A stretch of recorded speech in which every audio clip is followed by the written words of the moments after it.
घरें हैं, बड़ी बड़ी अटारियां, ऐसे तो शिविर लगे थे कि महल जैसे शिविर दिख रहे थे, और सब जगह भीड़ लगी है। केवल किसकी? बोले द्वारिकाधीश पधारे, उनके दर्शन की भीड़ लगी है। यशोदा मैया, नंद बाबा एक दूसरे के हाथ पकड़ करके और छड़ी हाथ में लेकर के घूमते हुए जा रहे हैं। यशोदा मैया बोली, आपने मोसो कही कि वहां तो लाला आवेगो, लाला मिलेगो, यहाँ तो कोई सुध ही नहीं पड़ रही, लाला कहाँ है? बोले आप चिंता क्यों कर रही हो, अभी मिलेंगे ना लाला से, अभी पूछूं कहाँ है ठाकुर जी। अब तो नंद बाबा भोरे बारे ब्रजवासी वहां जाकर के लोगन से कहें, भैया कन्हैया कहाँ है? द्वारिका के लोग बोले, कौन कन्हैया? अरे कन्हैया श्री कृष्ण। अरे अरे भैया ऐसे कन्हैया कन्हैया क्यों बोल रहे हो? जगत प्रतिपालक, राजा धीराज, देवकी नंदन, वसुदेव नंदन, ब्रज और चंदन, श्री कृष्णचंद्र जी महाराज, सम्मान से नाम लीजिए उनका, राजा धीराज हैं। नंद बाबा कहने लगे, हाँ भैया अब इतना लंबो तो याद होएगा ना हमें, तो अब कृष्ण ही, श्री कृष्ण कहाँ है? द्वारिकाधीश श्री कृष्ण कहाँ है? बोले सामने वो जो पूरी लंबी कतार खड़ी है ना दर्शनार्थियों की, वो सब उन्हीं के दर्शन करने जा रहे हैं। सूर्य ग्रहण का समय है, पूरे विश्व भर के भारतवर्ष के ऋषिगण आए हैं। ठाकुर जी का तुलसी अर्चन चल रहा है, ठाकुर जी का सहस्त्रार्चन चल रहा है, भीतर भगवान के पुष्पार्चन चल रहे हैं। यशोदा मैया, नंद बाबा तुलसी अर्चन, पुष्पार्चन, सहस्त्रार्चन समझ ही नहीं पा रहे ये होवे का है भैया। बोले अच्छा। भीड़ लगी है चारों तरफ ठाकुर जी के दर्शन की, और वही भीड़ में श्री नंद यशोदा पहुंचे। द्वारपालन से जाके कहें, भैया कन्हैया यहीं भीतर ही बैठो है? बोले श्री कृष्ण कन्हैया? बोले जी जी जी, हाँ वो द्वारिकाधीश जी यहीं विराज रहे हैं, हमें वहां को दर्शन करने में मिल सके। द्वारपाल ने पूछी, आपको परिचय? बोले भैया हम ब्रज से पधारे हैं, हम नंद बाबा हैं जी, यशोदा मैया है। 11 वर्ष 56 दिन ठाकुर जी हमारे पास ही रहे ब्रज में, बहुत दिन है गए, 100 वर्ष है गए, तो आज उनके दर्शन करवे आए। जैसे सुने नंद यशोदा, द्वारपाल के नेत्र सजल हो गए, दंडवत हो गए चरणों में। बोले भगवान आप श्री नंद बाबा हैं, आप श्री यशोदा मैया हैं? बोले जी। बोले भगवान मैं आपको कहा बताऊं, वर्णन को विषय नहीं है, लेकिन हमारी द्वारिका में ठाकुर जी भले ही वसुदेव जी के पुत्र हैं, भले ही यशोदा मैया के, भले ही देवकी मैया के पुत्र हैं, पर आज भी हमारी द्वारिका में जन्माष्टमी में पूरा द्वारिका गावे, नंद घर आनंद भयो जय कन्हैया लाल की, यशोदा के लाला भयो जय कन्हैया लाल। अरे कहां तक कहें, स्वयं देवकी वसुदेव भी यही कीर्तन को गावे कि नंद घर आनंद भयो। आज नंद बाबा के दर्शन है रहे, चरण पकड़ लिए, चरणन की धूल अपने माथे से लगाने लगे। आप भीतर पधारो, 4-5 सैनिक लगा दिए, बोले इनको लेके भीतर आओ। भीड़ बड़ी लगी है महाराज, ठाकुर जी की अर्चना चल रही है, ठाकुर जी सिंहासन पर बैठे हैं, संत महापुरुष कोई तुलसी अर्चना कर रहे हो, कोई पुष्प अर्चना कर रहे हैं, ठाकुर जी बैठ करके प्रेम से अपनी अर्चना करवा रहे हैं। इतने में एक द्वारपाल गया दौड़ा दौड़ा, बोले ठाकुर जी ब्रज से नंद यशोदा मैया पधारे। नंद यशोदा नाम सुनते ही ठाकुर जी को स्मृति नहीं रही कि मैं कहां हूं, क्या चल रहा है, किस भाव में है। ठाकुर जी के तुरंत नेत्र खुले। बोले कहा कही तेने भैया कौन पधारे? बोले नंद यशोदा मैया आए, सामने आ रहे हैं देखो। जैसे ही सिंहासन पर बैठे हुए ठाकुर जी ने यशोदा मैया को देखो, ठाकुर जी कूदे नहीं, इतने देहाभिमान शून्य हो गए, देह की सुध नहीं हुई कि ठाकुर जी वही मानो जैसे मूर्छा अवस्था में गिर पड़े हों। संभाला सैनिकों ने जाकर के, बोले मुझको लेके चल, मेरी यशोदा मैया आ रही है, जल्दी लेके चल, विलंब मत करे। ठाकुर जी को लेकर के आए। यशोदा मैया के नेत्रों की ज्योति अभी उतनी है नहीं, रो रो करके कृष्ण के स्मरण में यशोदा मैया के नेत्रों की ज्योति चली गई। ठाकुर जी गए, जाकर के अपने सबसे प्रथम तो मुकुट को यशोदा मैया के चरणन में पधराया और जैसे ही यशोदा मैया के मधुर चरणार बिंदों को अपने हृदय से लगाए, ठाकुर जी छोड़े नहीं। समस्त पटरानियां खड़ी हैं, बड़े बड़े ऋषि महापुरुष खड़े हैं, सूर्य ग्रहण का काल है, सब यहाँ अर्चना वंदन कर रहे हैं, बड़े बड़े ब्राह्मण तप में बैठे हैं, जप में बैठे हैं और यहाँ एक अलग ही दर्शन हो रहा है। द्वारिकाधीश श्री यशोदा मैया के चरणों से लिपट करके करुण क्रंदन कर रहे हैं। यशोदा मैया ने नीचे झुक करके लाला को उठायो, हृदय से लगायो, कभी लाला के नेत्रन को स्पर्श करें, कभी कान को स्पर्श करें, कभी नासिका को स्पर्श करें, मुख को स्पर्श करें और स्पर्श करके मैया कह रही लाला तू तो बड़ो ही ना भयो, तू तो बिल्कुल नेक्सो सोई है। जैसे स्पर्श को भाव, जैसे स्पर्श को सुख तेरो बाल्यकाल में लाला तेरो अभी भी वैसो ही है। इतना रोए द्वारिकाधीश। यशोदा मैया ने जो वस्त्र धारण किए थे सब गीले हो गए ठाकुर जी के अश्रुओं से। महामंत्री सेनापति सब विचार कर रहे हैं, आसन लगाओ, सिंहासन लगाओ। ठाकुर जी बोले दूर करो सबको, मैया तू जल्दी बैठ भूमि पर। यशोदा मैया बैठ गई और जैसे कोई 1, 1.5 वर्ष, 2 वर्ष, 3 वर्ष को बालक गोद में लिपट करके, गोद में लेट करके और मैया के वक्ष से लिपट जाए, ऐसे द्वारिकाधीश राजाधिराज सामने नाती खड़ा है, सामने ठाकुर जी के परपोते खड़े हैं, सामने ठाकुर जी के पुत्र खड़े हैं और ऐसी स्थिति में श्री यशोदा मैया के हृदय से लिपट करके ठाकुर जी उनके वक्ष को टटोल रहे। मैया से कह रहे मैया मुंह को अपना दूध पिवाए दे।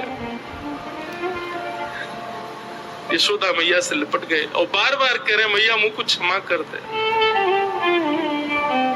मैं तो को वचन दे के गयो लेकिन नहीं आयो, मैया मुंह को क्षमा कर दे। यशोदा मैया और ठाकुर जी के इस मधुर मिलन को देख करके द्वारिका के लोग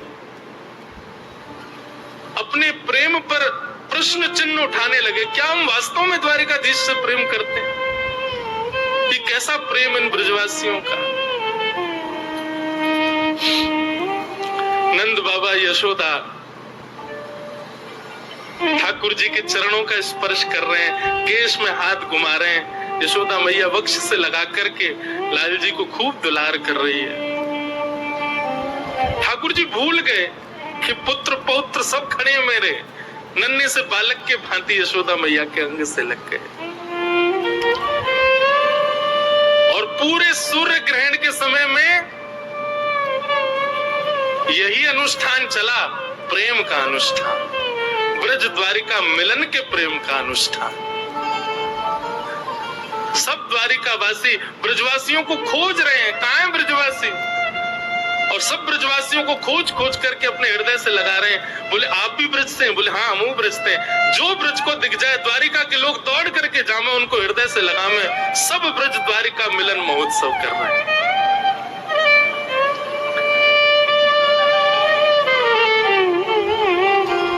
ठाकुर जी की स्थिति देख करके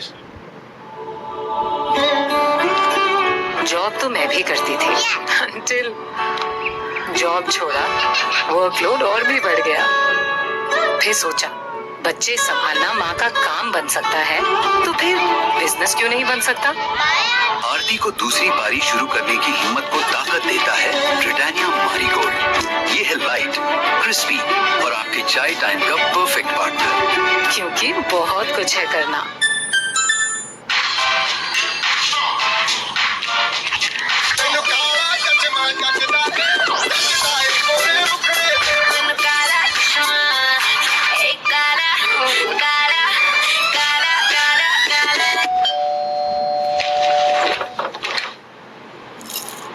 घर पे shades for my shiny walls. Berger Silk with advanced PU polymers that give your walls that perfect shine. Nothing shines like silk. स्थिति देख करके श्री रुक्मणी जी आई और गोद में लेटे द्वारिकाधीश के हस्त का स्पर्श करने लगी। यशोदा मैया को जैसे दिखी, मैया बोली लाला जे लक्ष्मी सी दिख रही है, या के देखियो केशन में कछु चमक रो है, या के घरे में ऐसा सुंदर नवलखा को हार लग रो है, भैया ये लक्ष्मी सी दिख रही है, लाला जी कौन है? जैसे रुक्मणी जी आई, ठाकुर जी की विरह वेदना शांत हुई। भगवान अपनी स्थिति देख रहे थे, ये का भयो, ये कैसे हम लिपट गए। तुरंत यशोदा मैया की गोद में ठाकुर जी बैठ गए। अच्छा, अब पूज्य पिताजी महाराज कथा में एक प्रसंग कहते हैं बंधु कि द्वारिकाधीश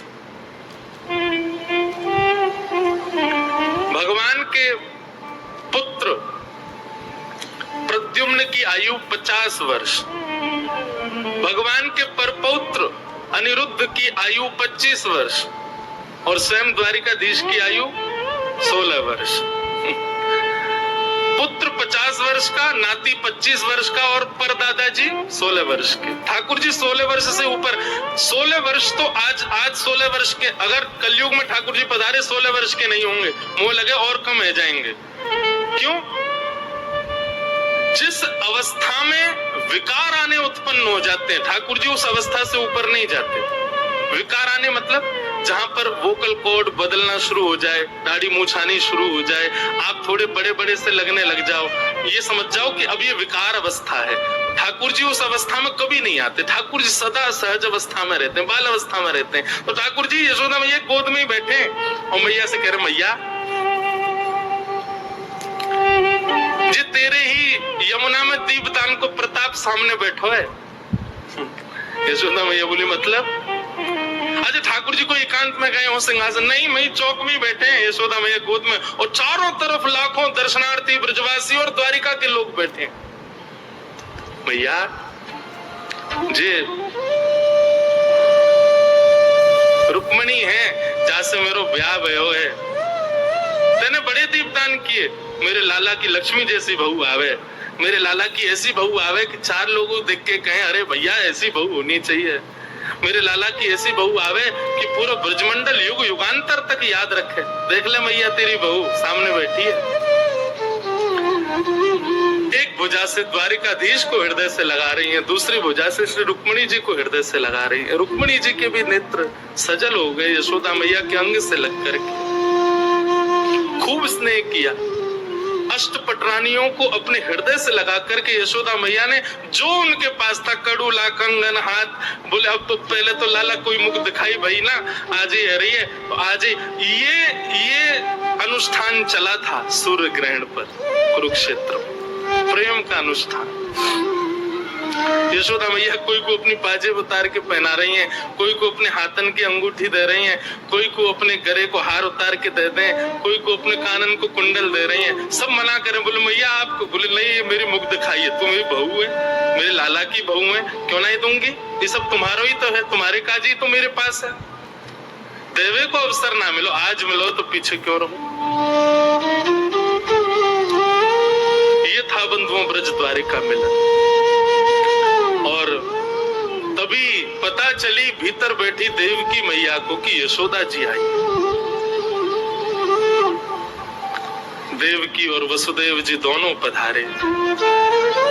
यशोदा मैया के कान में ठाकुर जी बोले, मैया सामने देवकी मैया आई है, मैया को कम दिखाई दे ना, या हमारे ठाकुर जी संबंध को परिचय दे रहे हैं। बोले मैया, देवकी मैया सामने आई है। देवकी मैया को देखते ही यशोदा मैया दंडवत साष्टांग प्रणाम करने लगी। देवकी मैया कह रही, अरे बहन कहाँ कर रही हो? बोले विधाता कृपा करे तो आपके चरणन की कण से मुंह पे नेक अनुग्रह जाए तो या जन्म में तो ना मिलो, लेकिन अगले जन्म में कृष्ण जैसा पुत्र मुख को भी प्राप्त हो। ऐसा अनुग्रह मुख पे है। देवकी मैया के चरणन से लग गई। देवकी मैया ने उठा करके हृदय से लगाया। ये मधुर मिलन, खूब स्नेह दे रहे हैं एक दूसरे को।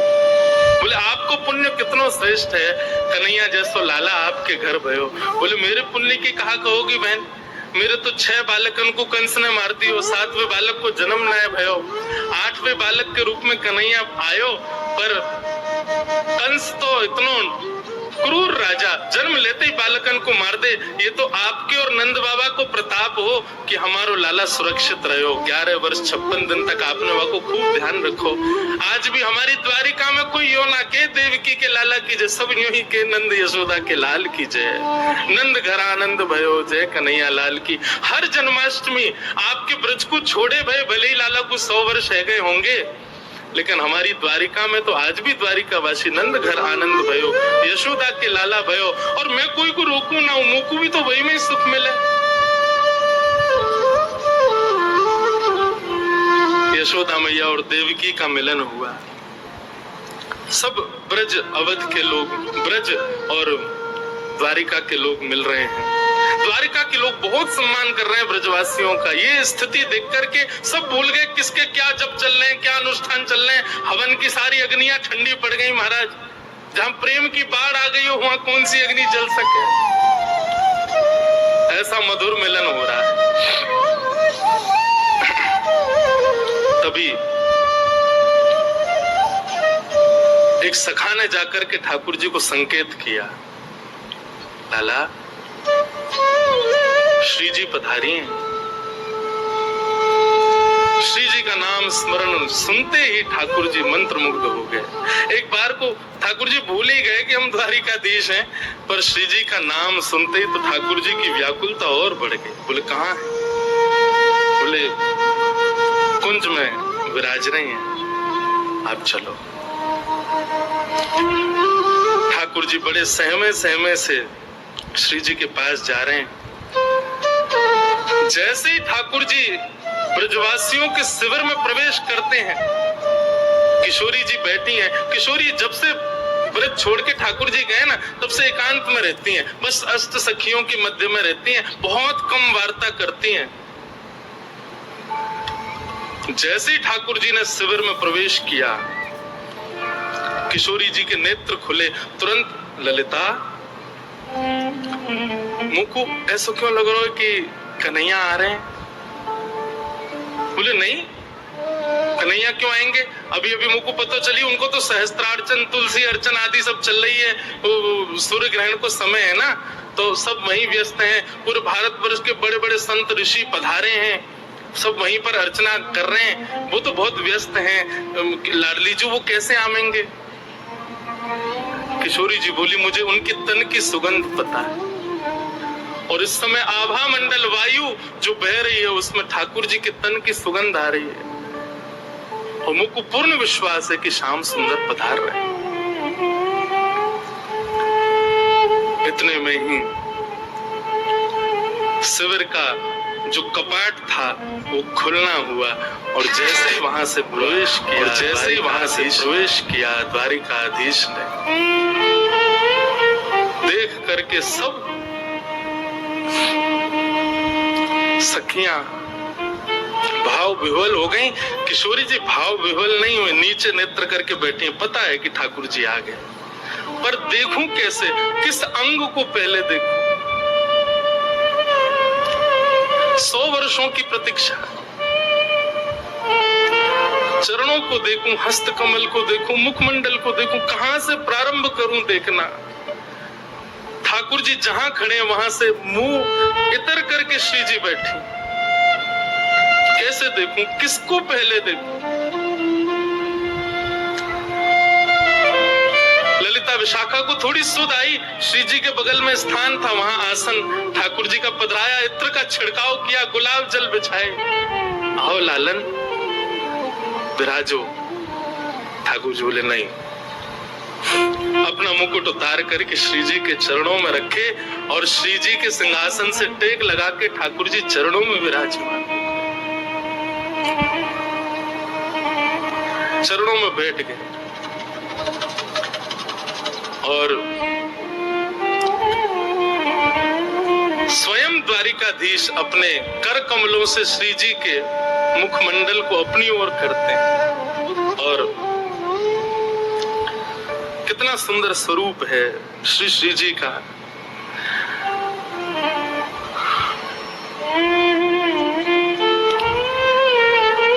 स्वामी श्री हरदास जी महाराज का एक पद है बंधु,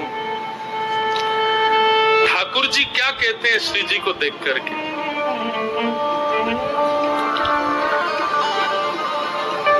प्यारी जू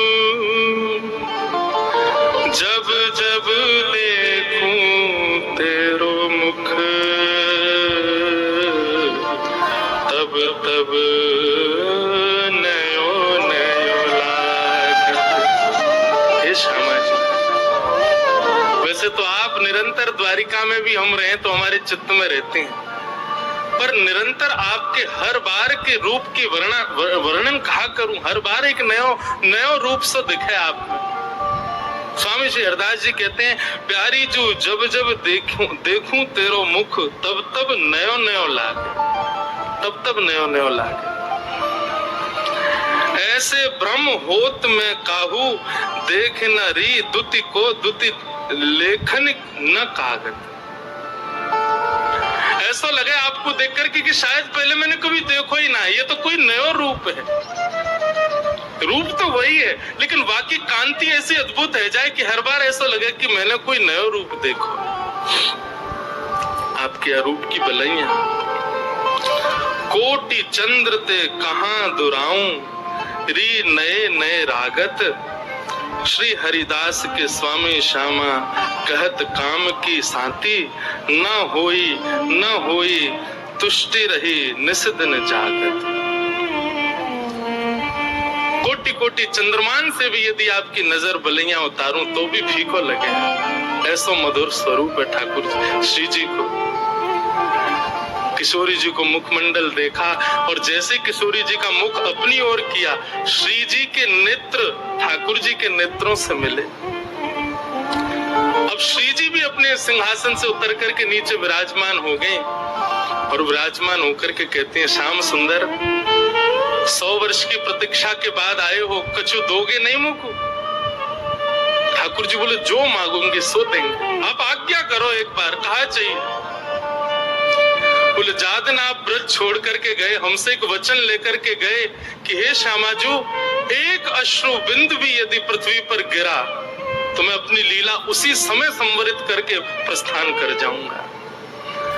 यदि आप चाहती हैं कि आगे की लीला संवरण हो, आगे की लीला व्यवस्थित चले, तो आप मुझे वचन दीजिए कि एक अश्रु बिंदु भी आपके नेत्रों से नीचे पृथ्वी पर गिरना नहीं चाहिए। प्रलय आ जाएगा, पृथ्वी रसातल में चली जाएगी।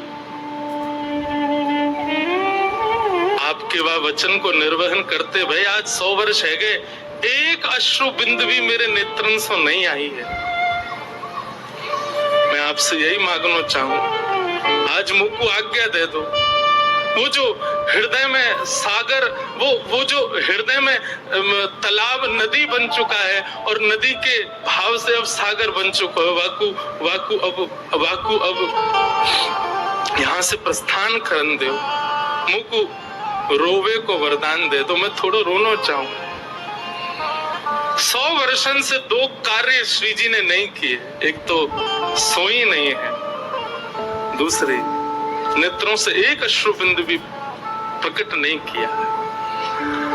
और आज ठाकुर जी के उस मधुर रूप को देखकर के श्री जी कहते हैं, आप आज्ञा करो। ठाकुर जी भाव विह्वल हो गए, हृदय से लगा लियो। चिन्मय चैतन्य स्वरूप श्री जी और ठाकुर जी एक दूसरे में विलीन हैं लगे।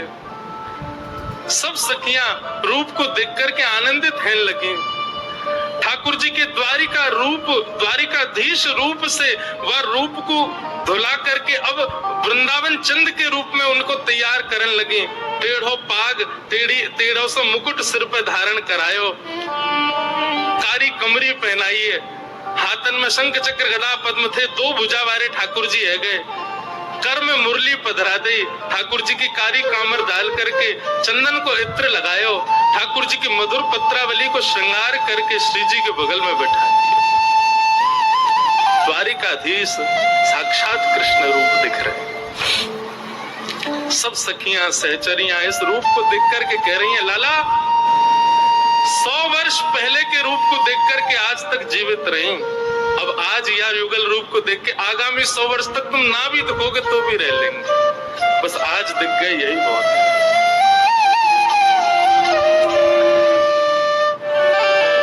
ठाकुर जी श्री जी से मिले। सब सखियों ने ठाकुर जी का ब्रज नंदन के रूप में श्रृंगार किया और श्रृंगार करके श्री जी के बगल में बैठाए और बैठा करके खूब नेत्रन से निहारो। और बंधुओं, अब यहाँ ब्रज द्वारिका मिलन महोत्सव में निवृत्त निकुंज का रास हुआ। 100 वर्ष के पश्चात द्वारिकाधीश रास कर रहे। केवल अष्ट सखियां हैं, किशोरी जी हैं और श्याम सुंदर है। रास बिहार हुआ। रास बिहार के पश्चात श्री जी ने अब आज्ञा, ठाकुर जी ने आज्ञा मांगी, हे लाडली जो, अब बस कछु दिना की प्रतीक्षा और है। वैसे तो मैं नंदन रूप से नित्य वृंदावन में विराजमान हूँ, पर कछु दिना की प्रतीक्षा के पश्चात ये लीला पूर्ण होएगी और हम और आप पुनः अपनी कुंज में प्रवेश करेंगे और सदा सर्वदा के लिए ये रास अनवरत वृंदावन में चलता रहेगा। और श्री जी बोली, फिर से समय देके जा रहे हो आप? पहले परसों को समय देके गए और या बार तो आप, पिछली बार तो चलो परसों के भरोसे हम रह लें, इस बार तो आपने परसों भी नहीं कहा है। ठाकुर जी चरणन में गिर गए, बोलो मुझको क्षमा कर दो, ये लीला करना बहुत आवश्यक है। अभी यदुवंशी को संहार आदि सब क्रिया है, आपकी आज्ञा से सब होएगा। वह को पूर्ण करते ही मैं वैकुंठ नहीं जाऊंगा। कहा करूं वैकुंठ ही जाए, नहीं जाऊंगा, सीधे वृंदावन आऊंगा और सदा सर्वदा के लिए वृंदावन में हम आप निवृत्त निकुंज में लीला विहार करेंगे। ब्रज द्वारिका में मिलन में यह वचन किशोरी जी ने दियो, ठाकुर जी ने दियो। किशोरी जी जिद्दी नहीं है, किशोरी जी पीछे थोड़ी पड़े ठाकुर जी के, जा में आपकी रुचि जैसो आपको। कितना सुंदर भाव भाई जी का ये, मैंने पहली बार गाया, मुझे तो आता। कितना सुंदर भाव भाई जी का ये, मैंने पहली बार गाया, मुझे तो आता भी नहीं, बस गा दिया। ऐसे 16 गीत हैं, एक गीत ठाकुर जी गाते हैं, फिर दूसरा गीत किशोरी जी गाती हैं, फिर एक गीत ठाकुर जी गाते, फिर किशोरी जी गाती हैं। ऐसे भाई जी ने आज ही सुबह जब देख रहा था तो हमारा एक बालक हमसे बोले, महाराज जी कभी श्री जी की कृपा हो तो अगले या कभी भी, कोई वचन नहीं दे रहा हूं, पर ठाकुर जी के ही उत्सव में वर्ष भर तो हम कथा करते हैं, ये तो हमारी लाल जी से चर्चा है, इसमें कभी 16 गीत गाएंगे, पूरे 16 गीत जो ठाकुर जी और श्री जी के, और उन्हीं पे ही चर्चा जो यथामति शक्ति गुरुजनों की आज्ञा लाल जी की इच्छा से होगी करेंगे।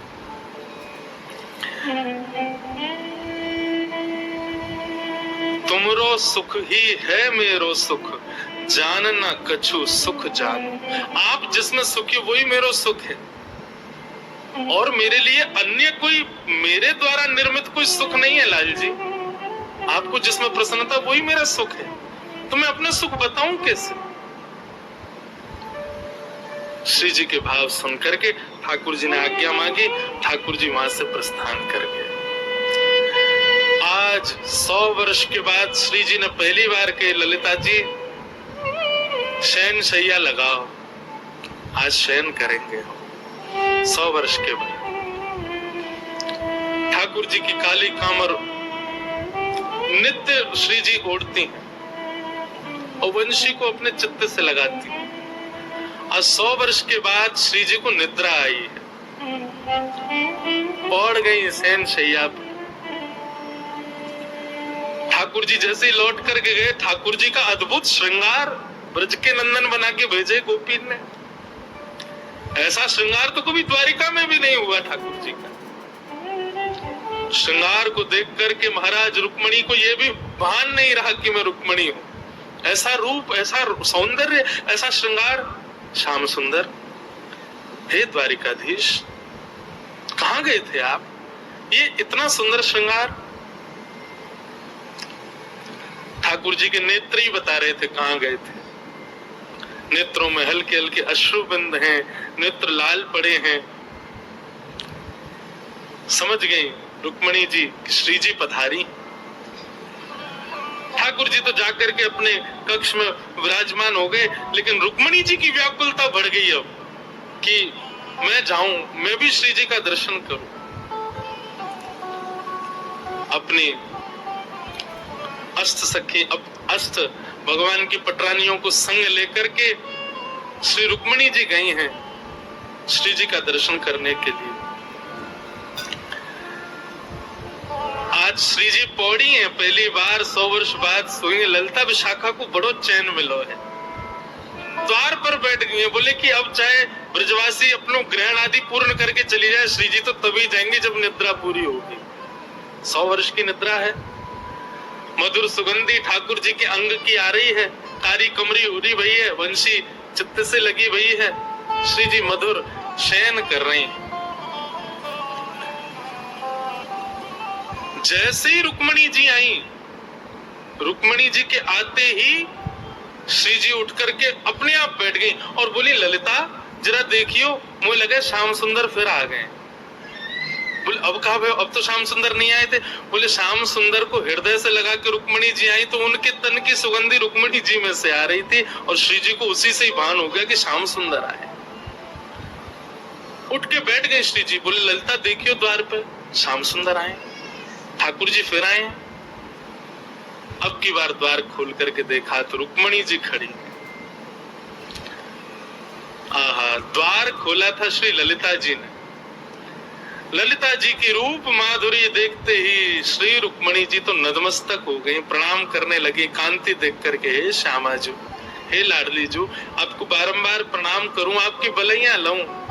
ऐसा सुंदर रूप, ऐसा सुंदर माधुर्य। ललिता जी ने तुरंत उठाई, बोली नहीं, मैं ललिता हूं। श्री जी तो भीतर विराज नहीं है, शयन कर रही हैं आज। आप कहो। रुक्मणी तो बस बोले ही नहीं पाए, शब्द ही चले गए। बोले कि ये दासी की सुंदरता है तो श्यामा जी की सुंदरता क्या हो? नेत्रों में सामर्थ्य नहीं है देखने की। एक बात कहूं बंधुओं, कई प्रश्न और कई भाव आते हैं कि वृंदावन में श्री जी के दर्शन क्यों नहीं है। या को एक भाव यही है कि श्री जी को देखने की सामर्थ्य केवल और केवल ठाकुर जी में, हम में है ही ना, हम देखे ही ना सके उनको, या हमारे श्री जी के दर्शन हो में ही ना है। और एक बात कहूं, ठाकुर जी दिख जाएंगे, ब्रजवासी दिख जाएंगे, ब्रज की पूरी लीला कौदिना प्रत्यक्ष दिख जाएगी, लेकिन श्री जी को देखने के लायक हमारे पास नेत्र है ही ना है। उनके दर्शन तो ना है सके, उनकी तो कृपा ही इतनी है, उनको तो भाव ही इतना कि वो बोलते बोलते रसिक जन भावुक कह जाए। श्री जी को नाम गाते गाते लोग कितने वर्षन की समाधि में चले। और इनकी छोड़ो, श्रीमद् भागवत के वक्ता श्री शुकाचार्य जी महाराज, श्री शुक मूर्छित भय मास षट, 6 महीने के लिए मूर्छित हो गए शुकाचार्य जी श्री जी का नाम बोलते। जिनका नाम, जिनका रूप, जिनकी लीला, जिनके केवल अनुभव मात्र से ऐसी स्थिति हो जाती है, वो प्रत्यक्ष दिखेंगी हमको? संभव नहीं, हम में सामर्थ्य नहीं। रुक्मणी जी आदि आई, बोले श्री जी के दर्शन करने। ललिता जी बोली आज शयन में है, और ये कोई साधारण शयन नहीं है, 7 वर्ष के पश्चात का शयन है। या हमारे हम किशोरी जी को उठाए ना सके, पर आपकी बहुत इच्छा है तो झरोके में से श्री जी को दिखा देंगे। और एक झरोके में लेके गई।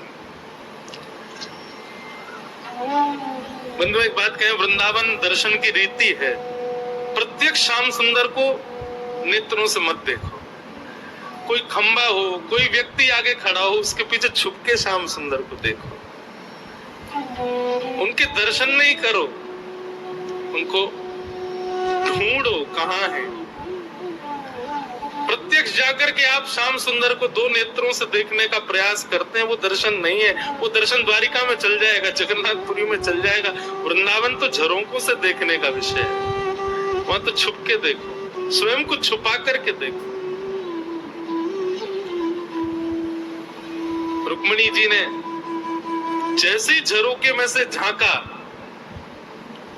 कारी कमरी उड़ी है, श्री जी ने वक्ष पर ठाकुर जी की वंशी वेणु को लगाए, श्री जी लेटी हैं। और बस उसी समय रुक्मणी जी का देखना हुआ, और उसी समय श्री जी ने कारी कमरी में से नेक अपनो चरण बाहर निकारो, और वह चरण को देखते ही महाराज रुक्मणी जी के सारे आर्थ नष्ट हो गए, सारा अहंकार नष्ट हो गया, जो भी विषाद रहे होंगे भीतर वह भी नष्ट हो गए।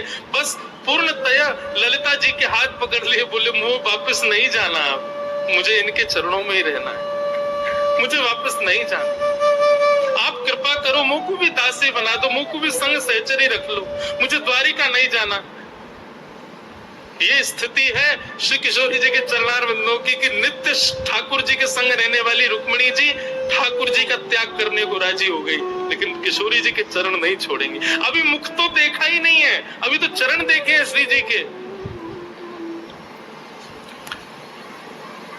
क्रंदन करने लगी, भाव क्रंदन रुदन करने लगी श्री रुक्मणी जी, मुझे चरणों में रखे, धन धन राधिका के चरण, ऐसे चरणार बिंद श्री जी के, मुझे इनकी सेवा करनी, एक बार स्पर्श करा दो बस, मैं आपको और कुछ नहीं को, मुख देखने की भी इच्छा नहीं, बस चरण का दर्शन करा दो, एक बार समीप ले जाकर के नेक चरणन से मेरा स्पर्श करा दो बस।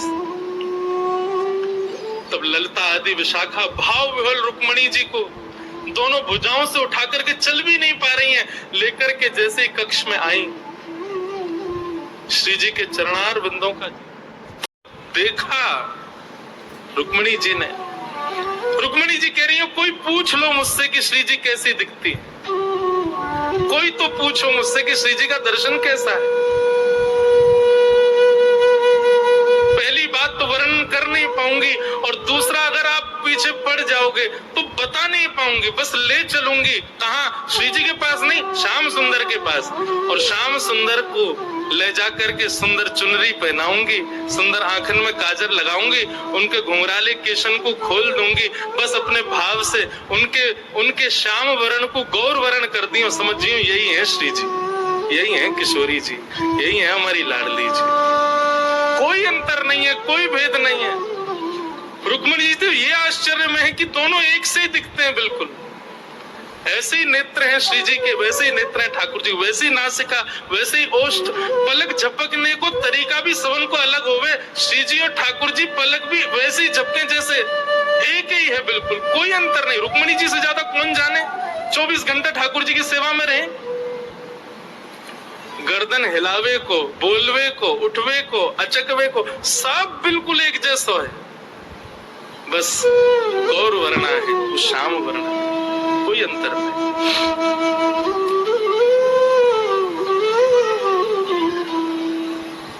ये है असली ब्रज द्वारिका मिलन। खूब देर तक श्री जी के चरण सेवा करती रही, श्री जी अपने हस्त कमल से रुक्मणी जी के मस्तक को फेरती रही, आपस में खूब प्रेम चर्चा, भाव चर्चा हुई।